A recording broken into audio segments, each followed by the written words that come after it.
live on Facebook. It'll be just a moment.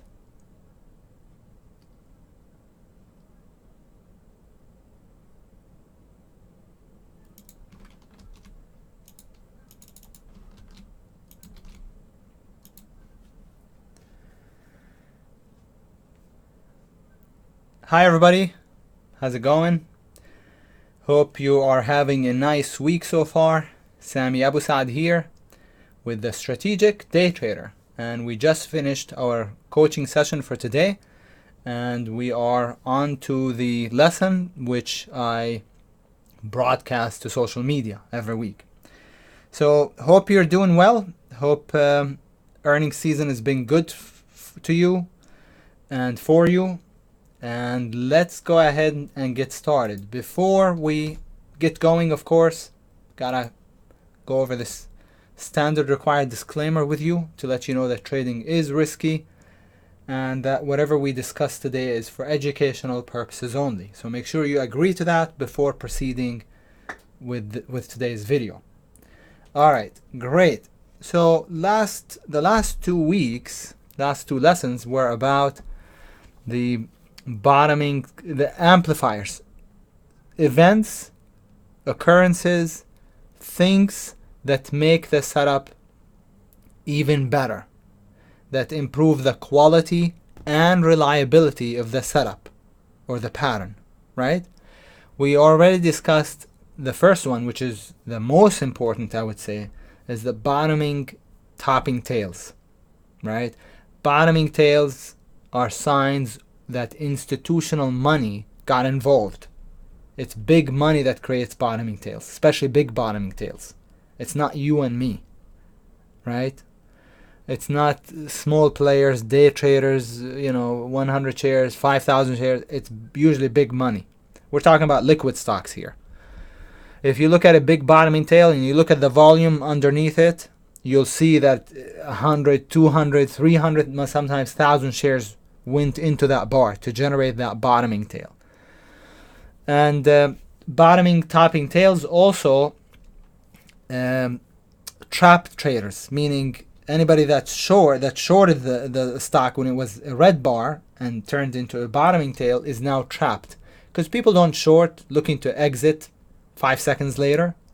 They short thinking, oh, it's lower, and then it turns into a giant bottoming tail. So they get trapped. When they look to cover, then that's when the stock that's what pushes the stock even higher, and they end up losing even more money. And as they cover and the stock moves up, other traders look to cover, and and then it perpetuates that cycle. And more, and the stock moves up.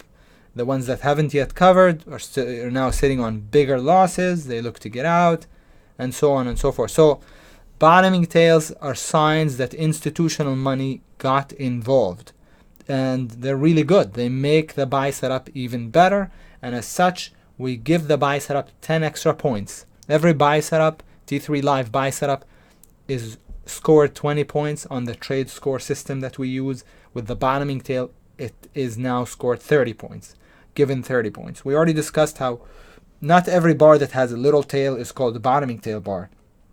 The tail needs to make up at least 50% of the bar's size. The bar's range needs to be at least 50% made up of tail. The bigger the better. The bigger the tail, the better it is. And the bigger the bar, the better it is. The bigger the volume on that tail, the better it is. And we're only interested really in bottoming tails that come after 3 or more red bars. These amplifiers that we're covering here, we're really only interested if they happen after a move up or a move down. Not when they just randomly form, like here, like this bottoming tail. Let me show you. Let me get my annotation tool, like this bottoming tail. I mean, that's of no use almost, unless you are bullish on it here, which you shouldn't have been, because it had already moved up a lot. So we're not interested in random bottoming tails. We're interested in bottoming tails that form after 3 red bars in a row to play long, or topping tails after 3 green bars in a row to play short, 3 or more. The second amplifier that we discussed, this was last week, was the changing of the guard. This is kind of hard to understand, but it's the green bar that forms after 3 or more red bars without taking out the prior bar's high, meaning without triggering the buy setup, because we know that the buy setup triggers when the prior bar is high, the lowest high, the last bar's high gets taken out. That's the trigger. That's the entry. So it's the green bar that forms after 3 or more red bars without triggering. The beauty or the logic behind this is that green bars, if you get a green bar, it means the buyers won that battle. When you get a red bar, it means the sellers won the battle. So if we get a green bar after multiple red bars in a row without triggering, it means we're getting a heads up. It means the stock is already, the momentum has shifted from the sellers to the buyers, and you get all that information without risking anything. Usually you have to get in it, like when it starts to go up, you get in it before the bar closes. And sometimes it reverses and then you get stopped out. But in this case, you get the green bar, it closes, and you're still not in it. And it also gives you a tighter stop because the entry now would be here, just above the green bar's high, 1 penny above it, rather than up here. So, and the stop would be right here. So it gives you a tighter stop. Gives you a tighter stop. So that's the COG bar. Bullish COG when it happens, when it's a green bar after 3 or more red bars. Bear COG, changing the guard, when it's a red bar after 3 or more green bars, and it's a sell setup. If you get that, you get basically the setup becomes a more reliable buy setup, right? Or a sell setup. Check this out. In this case, we have a COG bar, a green reversal bar, and a bottoming tail all in one bar, all in the same bar. So that, my friends, is a 40-point setup, right? A 40-point setup. This, on the other hand, is a 30-point setup because we don't have a COG. We only have a topping tail. Does that make sense? All right. So this was just a COG, not a bottoming tail. So that would be a 30-point play. We said the entry is 1 penny above. Stop right here and target the prior pivot high. It doesn't have to touch the prior pivot high. The area. Just this area, once it gets close to the prior pivot high, I start trailing really tight. And sometimes it keeps going, and sometimes it rolls over right about here, and I get trailed out. After 2 bars in your favor, you can go bar by bar. So you're in it here, another green bar, and now bar by bar, until you get your target or you get trailed out. That's basic management. You know, in the room, I teach more advanced management and I follow more advanced management. But that basic management gets you 50% there. Gets the job done better than most people can on their own. So 2 bars in a row, start bar by bar. Of course, it has to be a momentum stock that's moving, not a stock that's basing, right? Not a stock that's basing. You want a stock that's moving, that has energy, momentum, before you start going bar by bar. As you can see here, we have a COG. We also have a bottoming tail, you can say. And then from there, the stock doubled, more than doubled. So that was a nice buy setup. It was also a very nice buy setup because this was a transition A. So the stock basically just broke the downtrend, in this case the sideways trend right here, and transitioned into a stage 2 uptrend. The real entry was right here, but if you missed it, or if you wanted to add, there was another buy setup right here. Some of you might say, well, that's a cup and handle. Doesn't matter what you call it. Okay, I don't care what we call it. But this was really, really nice. Okay, and that's why the stock more than doubled.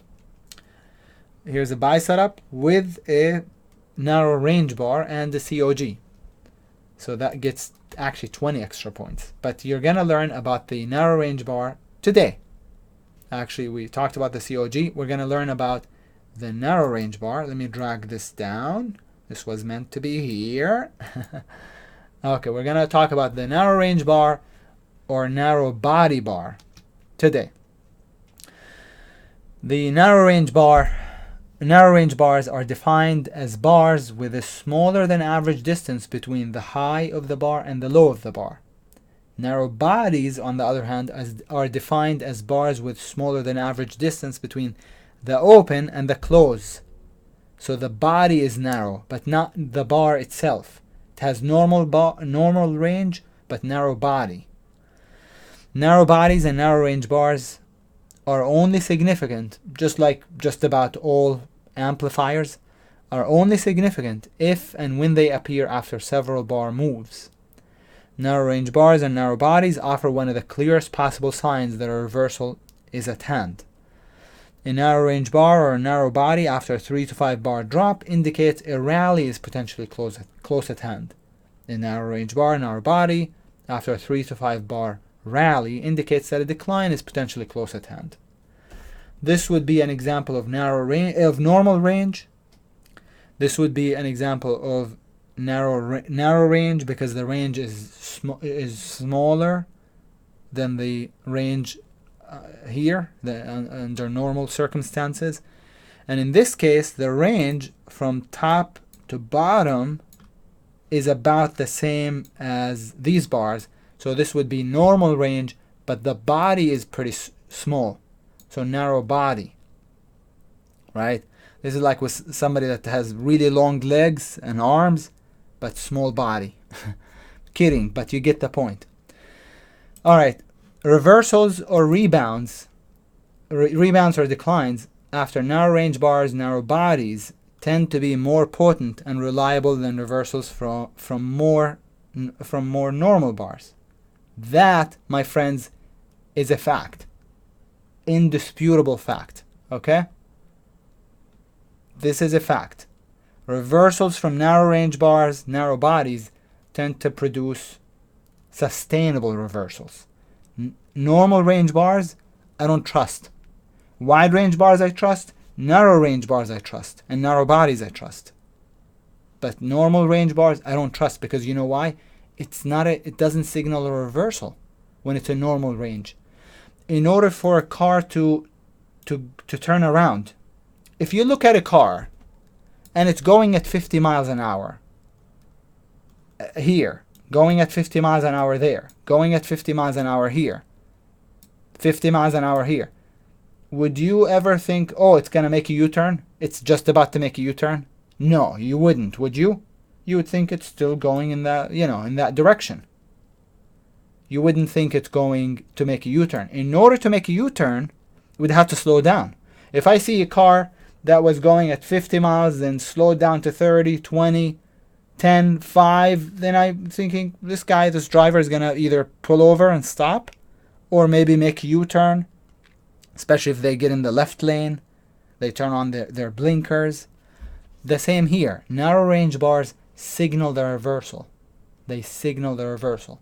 Before I think that the stock, which is going at, let's say 50 miles an hour, before I start to believe that it's going to turn around, I have to see narrow range bars.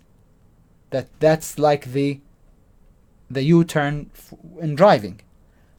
Or I have to see acceleration, meaning down, down, down, and then widest bar. That's exhaustion. So I have to see either narrow range bars or acceleration. Normal range does not cut it. Does not cut it. Got it? Narrow range or wide range. All right.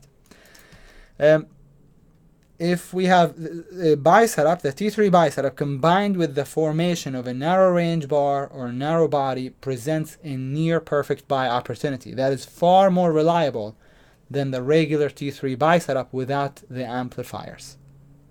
And those are just variations of the narrow range bar, narrow body bars. And again, the result is a near perfect buy opportunity. Okay? I need to make the circle a little bit better. I need to maybe hire a graphics guy to help me with these. But I hope you're appreciating the graphics and the work that was done in the behind the scenes to share with you this presentation. Okay, so different versions again of the narrow range bars, but check it out. A green narrow range bar actually gets 10 extra points because it's also a COG. I'm not saying this bar is that much better than the red bar and that it really deserves 10 extra points, but we're following the trade score system. and a green reversal bar that does not take out the prior bar's high after 3 or more red bars is called a COG, a changing of the guard. So it gets 10 extra points. This is a 30 point. That's a 40 point also, because it's got a narrow body bar and a COG. On the other hand, that's a 30 point. And here is where the system kind of breaks down. Because to me, which one do you guys like the most out of these 4? 1, 2, 3, 4. Which ones do you like the most for a reversal? Which one gives you more confidence that the stock is about to reverse? Or that whatever reversal we're going to get here, that it's going to really work? To me, by far, it is number 3 and 4. 3 and 4. So if 4 is more reliable than 1, then why does 1 get 40 points? Rather than, why shouldn't we give this 40 points? 50 points because we like it so much. Well, because you have to follow a system. And every system has limitations. In this case, we're giving this a 40 points. And the last one here is 30 points because that's what it gets. But the truth is, these narrow body bars are better signs, stronger signs that a reversal is close at hand, and that if we get a reversal, that it's going to be more reliable. Because what's a narrow body bar? A narrow body bar, my friends, is a battle bar. Is a bar where the range is normal, but the buyers and the sellers, they're fighting. So the sellers here, the narrow body, this is how it forms. Initially it was a red bar, then a big green bar, and then it closed in the middle. So it's a battle bar. So once the buyers take out the high, once the stock follows through to the upside, if it does, then it's usually a much more reliable reversal signal than a reversal from a narrow range bar. A narrow range bar is also a battle, but it's a battle between 2 soldiers. This is a bigger battle, usually. This is a battle between 20 soldiers rather than 2 soldiers, 3 soldiers. Does that make sense? So the narrow body is more of a real reversal. Now, some people still would say, but no, I like the narrow range bar. And I would agree with them on this point, which is the narrow range bar gives you a tighter stop. So this might be in range from top to bottom 10 cents, whereas that might be 30 cents, which means the stop size is smaller on a narrow range bar than on a narrow body bar. Does that make sense? So it's all about, it's give and take, right? So this is a more reliable, the narrow body, whether it's green or red. I prefer green, but whether it's green or red is a more reliable reversal signal than a narrow range bar. But the narrow range bar gives you a tighter stop, right? Tighter stop is really important because your reward to risk is bigger when it's a tighter stop, right? You can have a lot more shares. What was I gonna say? In addition to that, I'll take that back. So basically, this is what I was gonna say before I got distracted by DD's comment. Here's what I was gonna say. Basically, if I'm really sure about this play, if I love this setup and I just feel this is definitely gonna work, okay, then I prefer to get a narrow range bar, because then I really like the setup. I really like the pullback or whatever it is, and the gap or whatever it is. Really love it. I'm pretty sure it's gonna work. Then I don't need much of a reversal signal. Narrow range bar will do. And with the narrow range bar, I have a really tight stop. If I'm not so sure, not in love with this pullback, then a narrow body is better to have, because in this case, I'm not as sure, so I want to really make sure that I have a good reversal signal. Does that make sense? The difference between narrow range bar and narrow body, it's really important. But I think after that U-turn analogy, you'll never forget what narrow range bars and narrow bodies really represent. And they, again, reversals from narrow range bars, narrow bodies, are much more reliable than reversals from normal range. In fact, I said normal range I don't even trust. It's either narrow range, narrow body, or wide range that really generate the reversals. Not the other way, not normal range. More than one narrow range bar, narrow body after T3 buy setup is also powerful, and it is acceptable if the narrow range, narrow body occurs on the third bar of the buy setup, meaning it itself is the third bar. In this case, it was the fourth bar, in every case actually. But it's acceptable if it's also the third bar, not the fourth or the fifth. Alright? In narrow range, this is a buy setup with a narrow range and the COG. So it's a 40-point play. Buy 1 cent above the COG.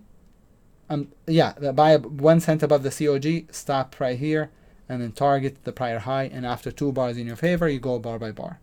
Alright? An example of a real life example of a buy setup with a narrow range bar and the COG bar. That's why it gets 40 points. In this case, it gets actually more than 40 points because there are other amplifiers that we haven't yet talked about. Now, this is a picture perfect setup, and it actually gets 90 points. But so far, here's what we know. Topping tail, so a cell setup gets 20 points. T3 cell setup. And this was. We also have a topping tail, that's 10 points. We also have a COG bar, because that's a small red bar that didn't take out the prior bar's low, didn't trigger. That's 10 extra points. And we have a narrow range bar, so that's a 50-point cell setup. That's a higher quality than any setups we've discussed so far. That's a 50-point cell setup. In reality, this is a 90-point play. But we haven't covered the other amplifiers. We have not covered, which are the declining 20, the 40-60% retracement, the minor resistance, the reversal time. What else? Is there anything else? I think that's it. So it's a 90-point play. 90-point play. Take a look at the reversals, but don't look at just this example. Look at your charts. Just look at your charts and tell me what you see when there's a reversal. There's almost always, you're always going to see narrow range bars after when the stock reverses. If it was an uptrending stock and then turned around, you're going to find narrow range bars at the top. If it was pulling back and went back up, you're going to see narrow range bars at the bottom, right? Most of the time. Sometimes, again, we get the wide range. Down, and then you get the wide range, and then it goes back up. Or up, up, up, up, and then you get the wide range bar, and then it turns around. But oftentimes, even if you get the acceleration, even if you get the wide range, you also get narrow range at the top after that. That's why we say a 1, 2, 3 pattern, which is when you have a wide range bar followed by a narrow range bar, it can be a great continuation signal to play long, or it can be a reversal signal if it comes after multiple bars up or down, meaning up, up, up, up, and then a wide range bar followed by a narrow range bar. That's actually kind of an inverted 1, 2, 3. So that's a great short.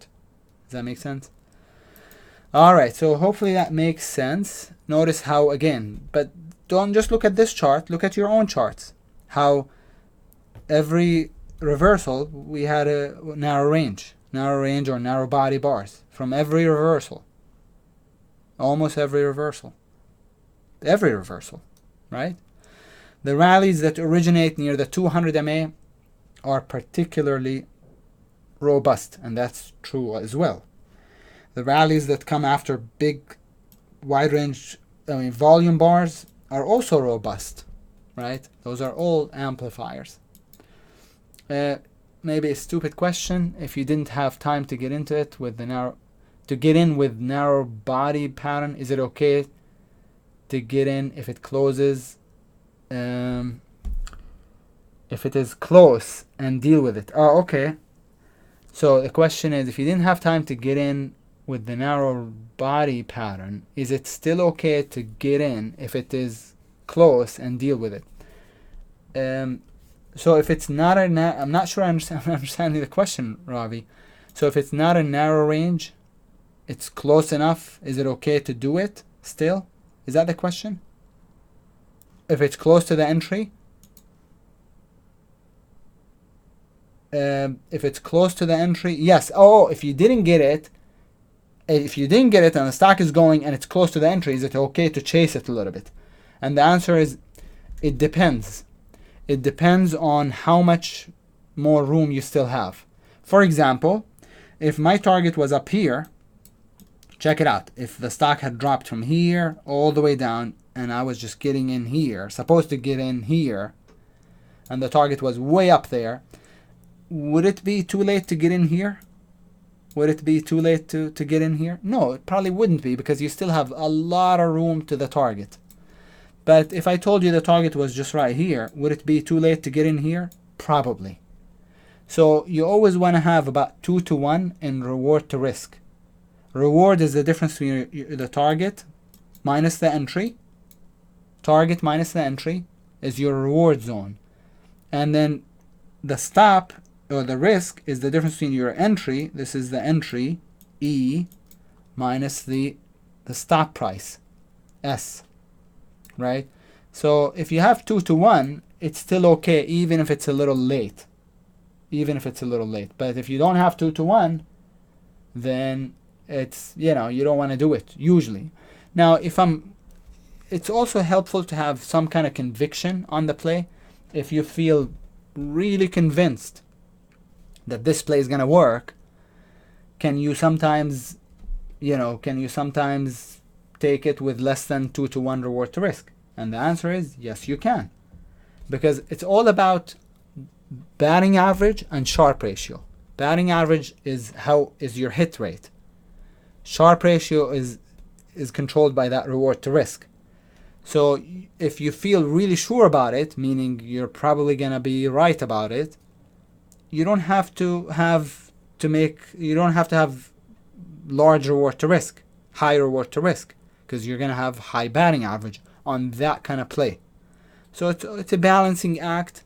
You don't want to compromise one too much at the expense of the other, but it's a balancing act. When I'm really, really sure about the play, I take it anyway, even if it doesn't have 2 to 1, maybe 1.5 to 1, I still take it. And guess what? The really good plays, they don't usually stop at the prior high. They don't stop at target, they exceed it, they keep going. So if it's a really good play, even if you think this is the target per the setup, right? This was the target, it might actually surprise you. And you might end up taking like this one back where, I'll just show you. This one, let's just say. You might have thought, well, that's the target. Look where it ended up going to, because it was a really good buy setup. A transitionary buy setup. Transition A buy setup.